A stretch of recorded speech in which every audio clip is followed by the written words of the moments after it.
اللي يمكن من متابعتي الشخصيه ل يعني تاريخك وخبراتك الكبيره مع الفرق، انت بتحب تنجح من اول يوم، فده بيمثل ضغط كبير عليك نفسيا كمان.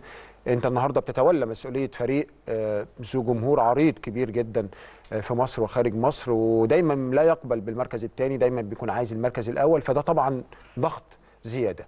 هتتعامل ازاي مع الضغوط دي، خاصة ان برضه هيقابلك ضغوط من نوع تاني زي مثلا الحكام؟ يمكن الحكام في مصر يعني بيعاني التحكيم المصري، طبعا في وجود بعض الحكام الجيدين، ولكن تحكيمنا، خلينا نبقى امناء، تحكيمنا المصري بيعاني، فاذا هتلاقي ضغوط كمان. هتتعامل ازاي دي مع الضغوط دي في وقت هيبقى فيه منافسات شرسة باربع او خمس بطولات هذا الموسم؟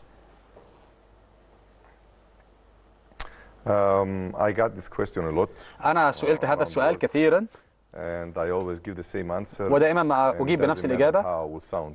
الأمر لا يهم. أنا طوال حياتي وليس فقط في كرة السلة أتعامل مع الضغوط. أتعامل مع الضغوط أن الضغط يمثل لي أن أكون أكثر إنتاجية. أنا دوما أسعى أن ألعب في أعلى مستويات وأعمل في أعلى مستويات، فالضغوط بالنسبة لي هي حافز. هذا هو رأيي. ربما البعض يتفق معي، ربما البعض يرفض.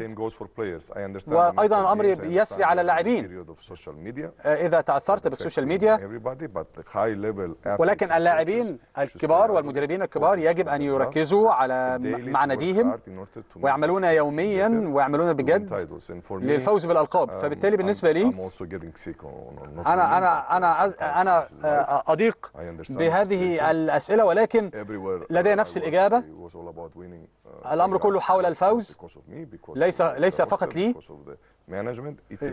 وليس للإدارة وليس للاعبين. الأمر عمل فريق عمل، الأمر جماعي.